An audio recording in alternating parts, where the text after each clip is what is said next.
Muy buenas tardes. Este es el informe semanal del Movimiento Larouchista. Hoy es el viernes 23 de junio.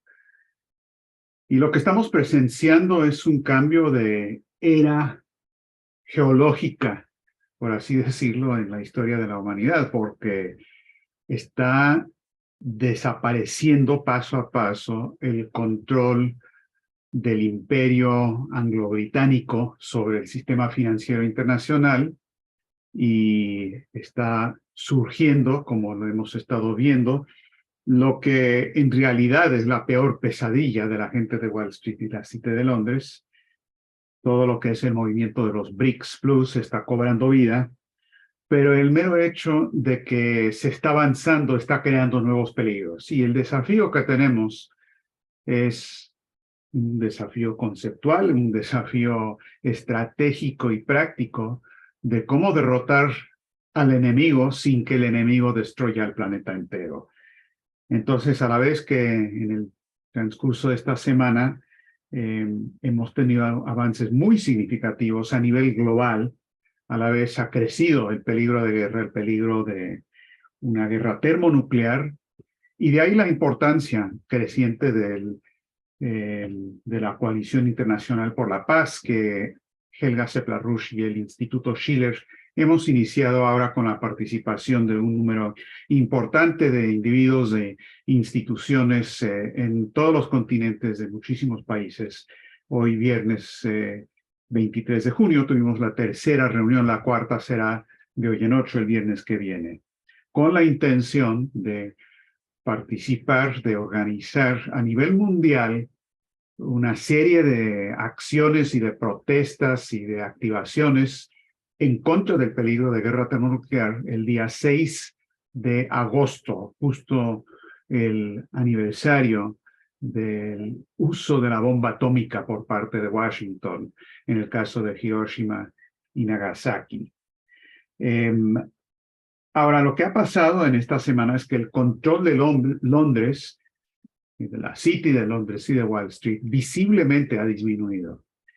Y para entender el significado de eso, hay que ver la totalidad de lo que está ocurriendo, no nada más lo que pasa en un país o una región, sino la totalidad. Empecemos con la situación de Rusia o Rusia-Ucrania, donde la contraofensiva, o más bien la ofensiva ucraniana, en las 2 semanas y media que lleva, ha fracasado rotundamente. Esto, en cierto sentido, no es algo para celebrar, porque ha sido una tragedia total para la población ucraniana, simplemente una carnicería total por el hecho de que el gobierno de Ucrania, los militares de Ucrania y, según se informa, asesorados por los británicos, se han lanzado a manera de ola humana en contra de defensas rusas que se sabía que no iban a poder penetrar. Entonces ha sido un desastre total, era predecible, se predijo, y a pesar de todo eso se han lanzado de esta manera. Entonces, bueno, la situación en ese teatro estratégico, la cosa no le va muy bien a Londres, tampoco en el aspecto de China.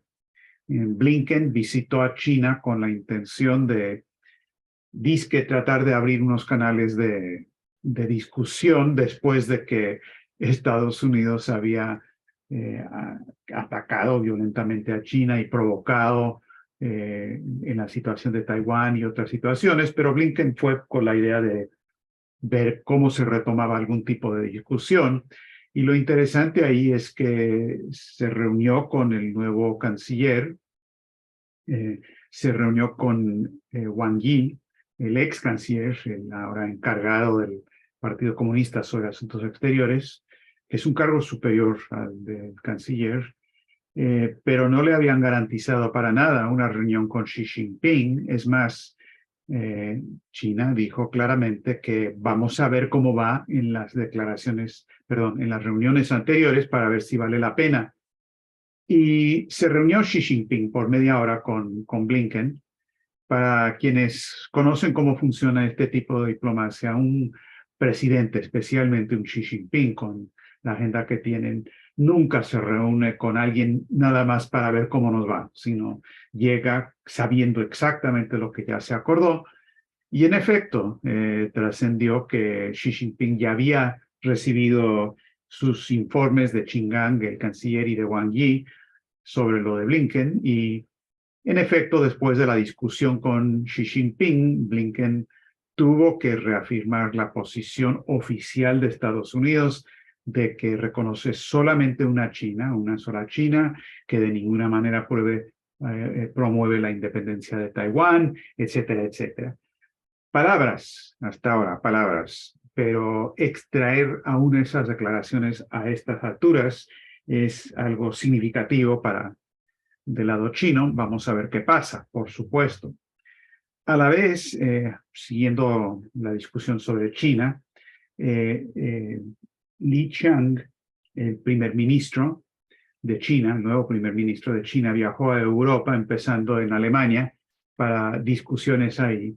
Y la evaluación de Helga Seplar-Rouge, la fundadora del Instituto Schiller, es que la visita fue más o menos bien, en el sentido de que hay una clara mayoría del empresariado alemán que reconoce que no puede haber ningún tipo de desacoplamiento, no se puede desacoplar la economía de Europa o de Alemania con la de China, ideologías aparte, no se puede hacer eso.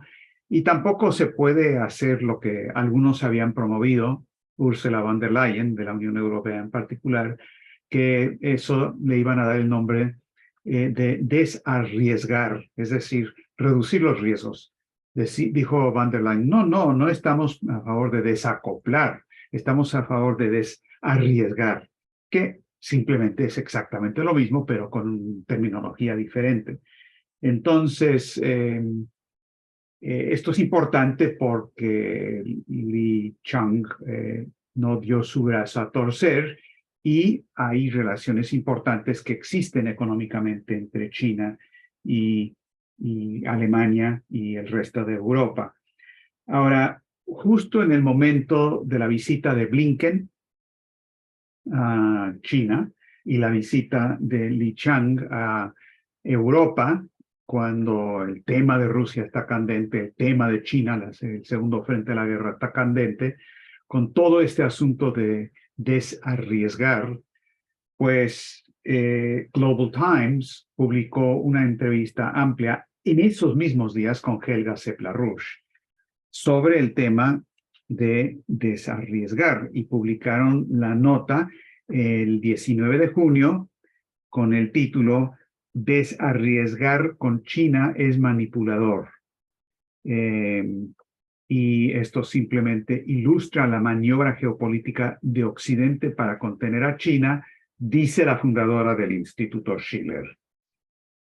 Entonces, claramente fue una decisión muy explícita tomada por los chinos de colocar lo de Helga, aunque ella está en los medios chinos permanentemente, pero hace eso sobre ese tema justo en el momento que estaba ocurriendo esta discusión internacional. Por cierto, ese mismo día salió un artículo de TASS en Rusia en base a una entrevista que le hicieron a Helga Seplar-Rouge, también sobre la cuestión del peligro de guerra. Ahora, la parte de China y el hecho de que no tienen eso bajo control tampoco, provocó una respuesta bastante histérica y reveladora de la revista Foreign Policy en Estados Unidos. Ahora, no hay que confundir Foreign Policy con Foreign Affairs. Foreign Affairs es la revista del Consejo de Relaciones Exteriores de Nueva York. Foreign Policy es una revista no tan antigua, pero muy importante, fundada inicialmente por Samuel Huntington, pero ahora es propiedad del Washington Post. Entonces refleja el punto de vista del establishment. Entonces ellos publicaron un artículo el 20 de junio, un día después de que el Global Times publicara lo de Helga, por el subdirector del periódico, que se llama James Palmer, y con un ataque virulento en contra de China, con el encabezado, ¿por qué la economía china no se ha recuperado? Y es una sarta de mentiras de cómo no hay recuperación económica en China y todo lo demás. Pero lo interesante para nuestros propósitos aquí es que dice al final del artículo Palmer, después de repasar la visita de Li Chang y todo lo demás, dice lo siguiente: pero son, como siempre, la comprensión de China de la política occidental puede no ser tan fuerte, como lo demuestra el Global Times, sacando a relucir a Helga Sepp-LaRouche, la viuda del teórico de la conspiración Lindo LaRouche y líder del movimiento marginal LaRouche hoy, como experta en Alemania, cierra comillas. Entonces están más que un poco preocupados por el impacto que las ideas de LaRouche y de Helga Sepp-LaRouche están teniendo en China y en Rusia, obviamente, en estos días. Entonces, no les va muy bien en ese teatro tampoco. Con el tema de los BRICS, bueno, ni hablar, voy a dar más detalles de esto posteriormente, en un momento. El caso de Brasil también, por más que le tratan de torcer el brazo a Lula, no está dejando de organizar y de una manera bastante inteligente, con la visita al Papa, comentarios que hizo ahí. Y también otro factor de descontrol británico del cuadro internacional, y muy importante, es lo que está pasando en y con África. Eh, Porque la delegación africana de jefes de Estado, dirigentes africanos, por la paz, con su visita a Kiev y la visita a Moscú después, es muy importante. Están tomando, eh, están participando en esta parte del diálogo estratégico de una manera que no lo habían hecho antes. Están en el centro del cuadro estratégico internacional. Y como lo dijo el mismo Lula, que conoce de África y como Brasil tiene relaciones muy estrechas, pero Lula mismo dijo, no, esta África no es el África de hace 13 años, cuando yo era presidente antes. Ha cambiado, su papel ha cambiado y está jugando un papel fundamental en este cuadro internacional. Entonces, esa parte tampoco está bajo control. La visita de Modi de la India a Washington, bueno, sabemos la intención de los británicos ahí, que es jalarse a India para que forme parte del aparato angloamericano Indo-Pacífico, AUKUS japonés en contra de China en particular. Y aunque India quiere relaciones económicas y también está abierta a compras de armas de Estados Unidos, creo que vamos a ver que India no va a dar su brazo a torcer en el sentido de alinearse con Occidente en esto. Primero, India no es estúpida, por más que en Occidente piensen lo contrario. Tienen una larga tradición de no alineamiento, no nada más del partido del Congreso, sino también del propio Modi. Y también tiene una relación con Rusia, por mala que sea la relación con China en estos momentos, ellos tienen una relación incluso de dependencia de armas de Rusia, que para India no es poca cosa. Eso, entonces, yo no creo que va a llegar hasta donde quieren los británicos. Entonces, eso tampoco. Pero quizás lo más importante de todo, como cambio del cuadro estratégico esta semana, es lo que está pasando en Estados Unidos, porque por primera vez un candidato presidencial creíble, es más del propio establishment, como lo es Robert Kennedy Jr., dio un discurso sobre política exterior muy importante y muy positiva, casi en todos los aspectos. Les recomiendo a todos que lo escuchen o que lo lean. No es un discurso muy largo, es de media hora, y porque no tengo tiempo ahorita para repasar todos los detalles. Obviamente, es un discurso que dio en New Hampshire, en la Universidad San Anselmo, en Goffstown, New Hampshire, y el punto de reflexión al principio, en el transcurso del discurso y al final del discurso, es el famoso discurso de su tío, el presidente John F. Kennedy, el famoso discurso de la paz del 10 de junio de 1963. Y habló de eso ampliamente, y él, Kennedy Jr., Robert Kennedy Jr., que es candidato a la presidencia o la nominación demócrata a la presidencia de Estados Unidos, dijo, entre otras cosas, hago un llamado a todos los estadounidenses para que se unan a un nuevo movimiento por la paz, para que hagan oír sus voces, para celebrar ya no a un presidente en tiempos de guerra, sino un presidente que mantiene la paz. Y luego explica que lo que ha pasado en Ucrania, si bien él no respalda la acción militar de Rusia, dice, miren, hemos rodeado a Rusia de misiles y bases militares, algo que nunca toleraríamos si los rusos nos hicieran eso a nosotros. Y luego dice, hay que hablar con Rusia y da todos los ejemplos de quienes hablaron con Rusia, de los diferentes presidentes, republicanos, demócratas, Reagan, Kennedy, todos. Y dice, ¿no puede Biden reunirse con Putin? ¿No podemos al menos iniciar una conversación? Y dice, prometimos no avanzar con la OTAN, pero en lugar de eso hemos movido la frontera de la OTAN no una pulgada, sino 1000 millas y 14 naciones. Hemos rodeado a Rusia de misiles y bases militares.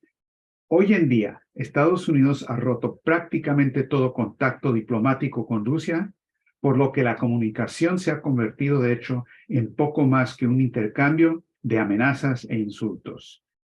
Franklin Roosevelt se reunió con Stalin. John Kennedy se reunió con Khrushchev.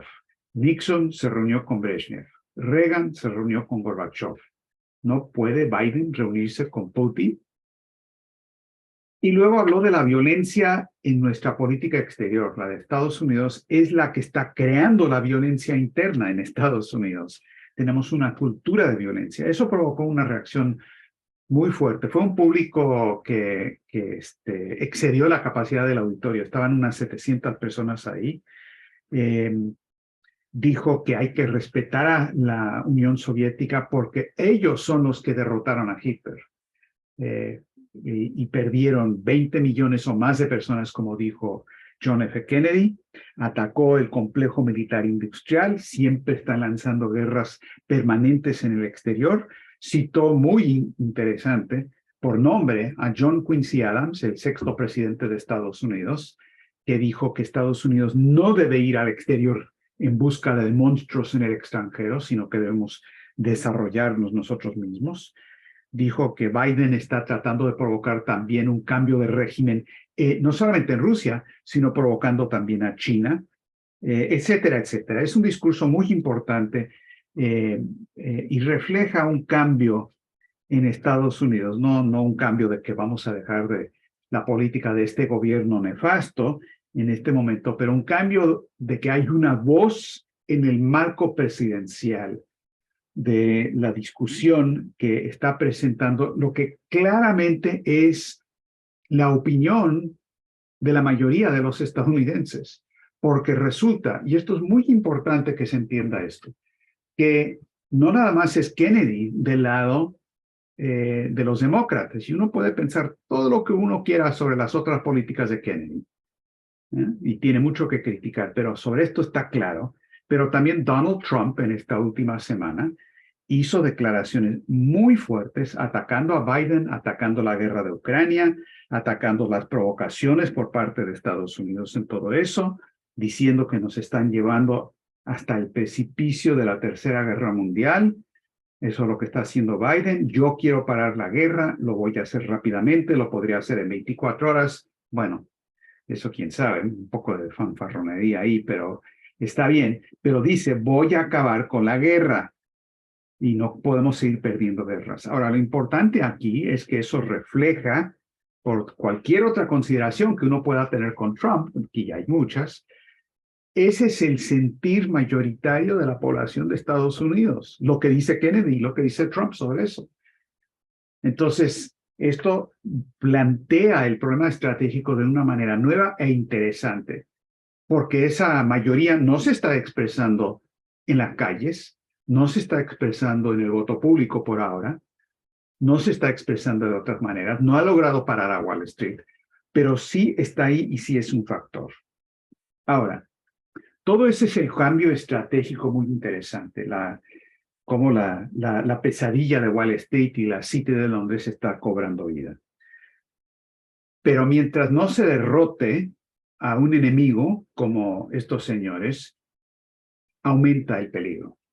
Y estamos en una situación donde el peligro de guerra nuclear está creciendo verdaderamente día a día. Ahora, hay noticias de hoy que acabo de leer, no sé, a lo mejor ya hay noticias que han recibido ustedes, y es lo siguiente, que hay una resolución presentada al Congreso de Estados Unidos por parte de dos senadores, uno republicano, Lindsey Graham, y uno demócrata, Richard Blumenthal, que es una resolución, es decir, no es una ley, pero es una declaración de opinión, que dice que si Rusia usa armas nucleares en Ucrania o si hay un incidente en la nucleoeléctrica de Zaporizhia que resulta en contaminación radioactiva en la región, que bajo esas condiciones la OTAN entendería esos acontecimientos como un ataque en contra de la misma OTAN, sujeto al artículo 5 de la OTAN. Es decir, que respondería la OTAN en contra de Rusia. Y esta es una cita textual de Graham. El senador Blumenthal y yo queremos poner a todo mundo sobre aviso que la amenaza del uso de armas nucleares por parte de Rusia es real. La mejor manera de desactivar esta amenaza es darle claridad a la Rusia de Putin sobre lo que les va a pasar si utilizan armas nucleares. Nuestro mensaje a los que están alrededor de Putin es el siguiente. Si hacen esto y siguen las órdenes de Putin, si es que las da, pueden esperar una respuesta masiva de la OTAN. Ustedes estarán en una guerra en contra de la OTAN. Ahora, más claro no canta el gallo. El embajador ruso en Estados Unidos, Antonov, dijo esto es locura total, porque Rusia no está amenazando con hacer eso, y si es que hay discusión de el incidente nuclear en Zaporizhia, es por parte de los ucranianos. Y de hecho, hoy también Zelensky, ese muñeco de los ventrílocos londinenses, dijo que él tiene información que Rusia está por atacar o hacer estallar la planta nuclear en Zaporizhia que los rusos controlan, que es locura total. Pero ya están sentadas las bases para lo que está diciendo Zelensky y la respuesta que está pidiendo Blumenthal y Lindsey Graham.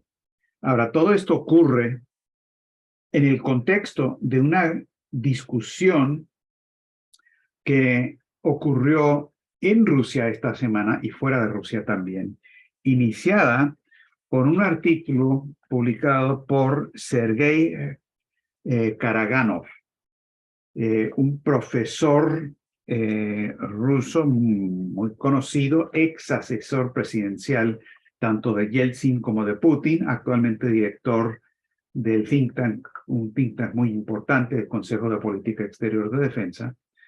Y es un artículo amplio que RT publicó en su totalidad y luego también Asia Times publicó en su totalidad en inglés para asegurar que se conociera en Occidente, donde la primera mitad de lo que dice Karaganov es muy sensato. Dice, hay provocación tras provocación, la OTAN está avanzando, etcétera, etcétera. Pero luego llega la segunda parte del artículo y lo que hace Karaganov es que propone explícitamente que Rusia debe utilizar un ataque nuclear preventivo en contra de un país o varios países europeos para que Occidente entienda que esto va en serio. Dice Karaganov, al utilizar sus armas nucleares, Rusia podría salvar a la humanidad de una catástrofe global. Ahora, esto produjo una serie de reacciones inmediatas de otros autores. Karaganov no es asesor de Putin en este momento, pero de otras personas que dijeron que no estamos de acuerdo, una de las dirigentes importantes de la Duma estatal, Elena Panina, dijo, Occidente está muy a favor de que Rusia se comporte de esa manera. Así que, ¿por qué el autor del informe, Karaganov, sugiere que Rusia haga algo que es del interés de Occidente? Estados Unidos y la OTAN están suministrando equipos y municiones a Europa. Ellos están aumentando su participación en Ucrania. Necesitan con desesperación un movimiento de parte de Rusia para aislarla en la escena mundial. Bueno, muy perspicaz ese comentario. Pero el voto que cuenta es el voto de Putin.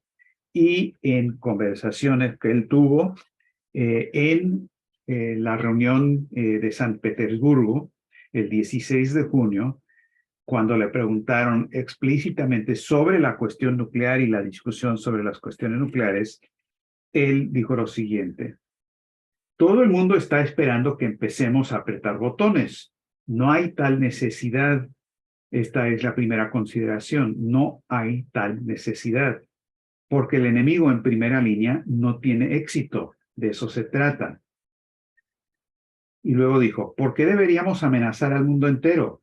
Ya he dicho que el uso de medidas extremas es posible en caso de que exista un peligro para el Estado ruso.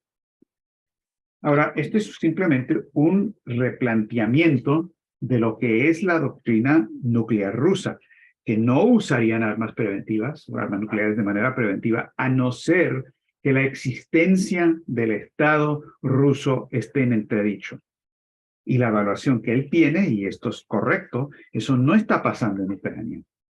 A no ser, por supuesto, que locos de remate, como los británicos y demás, armen una provocación como lo que está buscando Lindsey Graham y Blumenthal. Ahora, lo que sí es muy grave esta semana es que siguen adelante las discusiones y es más, el envío de los aviones F-16 a Ucrania. Y sobre eso, aquí está el comentario. Lo que dijo Lavrov, dijo, miren, lo que tienen que entender es que esos F-16 que van a enviar tienen la capacidad de utilizar bombas nucleares, las bombas de gravedad nuclear y los B-61. Así es que si llegan, no vamos a saber si llegan con armas nucleares o no. Y dijo Lavrov, si los despliegan en Ucrania, se producirá una respuesta técnico-militar por parte de Rusia. Putin, que es el voto de calidad, dijo que si se envían los F-16 y se utilizan en la batalla contra Rusia en Ucrania y tienen su base fuera del país, por ejemplo en Polonia o Rumania, todo esto no es una cita, pero eso sí dice que sí los colocan en otros lados. Y esta es la parte que es la cita de Putin. Tendremos que pensar cómo y dónde podemos golpear los recursos que se utilicen contra nosotros en las hostilidades. Existe un grave peligro de que la OTAN siga involucrándose en este conflicto armado. Entonces, esa parte sigue creciendo, es un tremendo peligro. El estira y afloje se ve reflejado en lo que está pasando dentro de la misma OTAN. Van a tener su reunión en Vilna, Lituania, el 11 y el 12 de julio, y los británicos lanzaron toda una campaña para que Jens Stoltenberg, el secretario general de la OTAN, su periodo está terminando, que el que lo reemplace debería ser Ben Wallace, el exministro de Defensa del Reino Unido. O sea, sería un control directo, personal, total del Reino Unido. Pero parece que Estados Unidos dijo que no.